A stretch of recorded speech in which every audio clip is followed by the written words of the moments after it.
Hi, I'm Jessica, and this is Yoga for Beginners.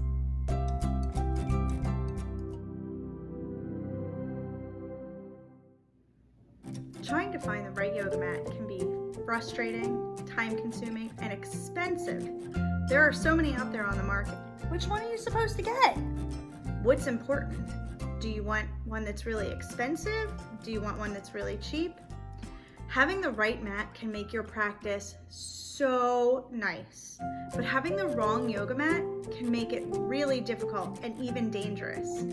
If your hands get sweaty and they're on the yoga mat, it can turn into a slip and slide, and it can just feel like your practice is impossible.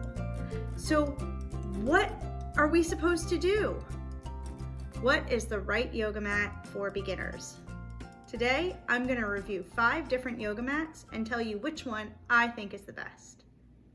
But before we get started, go ahead and hit the subscribe button and hit like. Let's get started. Let's start with the Walmart special. This thing is a beast. It is really thick and squishy, and just imagine trying to use that when you're standing in a balance pose. You're going to smush into it, and it's not gonna hold you steady at all. And it kind of stretches, so when you're doing your poses, especially in downward facing dog, if you're pushing your hands forward and pushing your feet back, the mat's gonna stretch and it's not gonna keep you stable at all. So this one for me, I give it a thumbs down. Not good for yoga.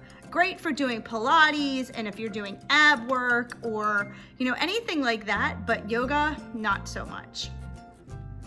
This mat is gonna set you back about $20 to $30. So it's moderately priced, but it is not worth it.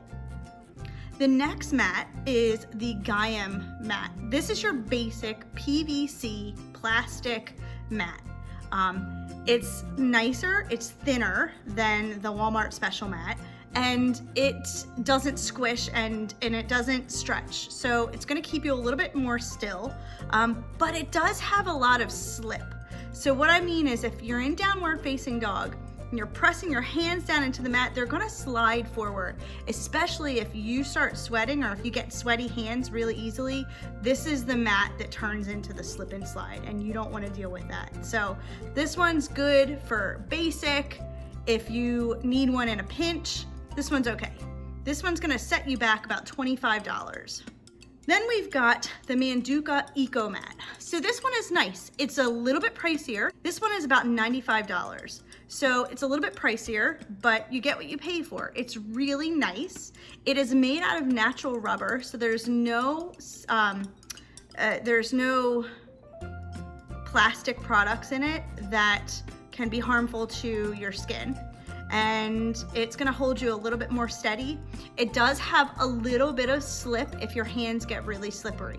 So, and it's pretty expensive. So this one's a nicer mat. I'd rather practice on this mat than on the Gaiam mat or on the Walmart special. Now we're gonna move on to one of my favorite mats. This is the Jade Harmony yoga mat. This one's gonna set you back about $79, $80. Sometimes you can get a nice sale on Amazon, so check that out and maybe you can catch a deal. This one is a natural rubber product, and the thing that's really awesome about this is that every time you buy one, they plant a tree. So they're doing their part, and you're doing your part by buying one. It's a little bit pricier than some of the others, but this one's worth it. If you look at it, look at that really grippy rubber texture. That thing holds you in place. It's really nice. The downside to this mat is if you just buy some really nice yoga pants, like you just got some really nice Lululemon pants, somebody maybe gave you a gift, you're spending over $100 on these pants, or maybe somebody gave you some really nice Aloe yoga pants that are like almost 200 bucks. You put your knees down on this mat, this mat is gonna scratch up your knees. So it's gonna make your pants last not quite as long. But the upside to this is a great mat. And they plant a tree, so win-win. But let's boil it all down to my very favorite mat, the Lululemon Reversible. This sucker holds you in place. You are not gonna move when you have this mat. So this one's gonna set you back about $78. Now, they have extra long mats, which are obviously more expensive. They have thicker mats and they have thinner mats. My personal preference is to use a travel mat that is really thin, but a lot of people don't like that because it's kind of hard on your knees or hard on your joints if your knees are on the ground. But I prefer that because I like to be closer to the ground when I'm practicing. It just I have really bad balance, so this helps me balance. So anyway, those are the mats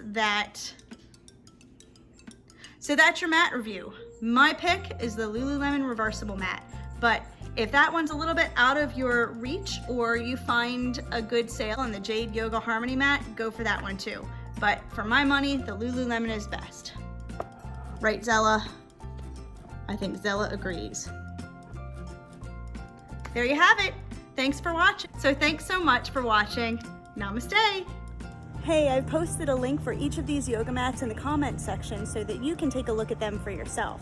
Tell me what you think. Thanks. So before you turn this off and go to something else, make sure that you subscribe and like this video. And then also in the comment section, drop me a comment to let me know what kind of things you want me to make videos about.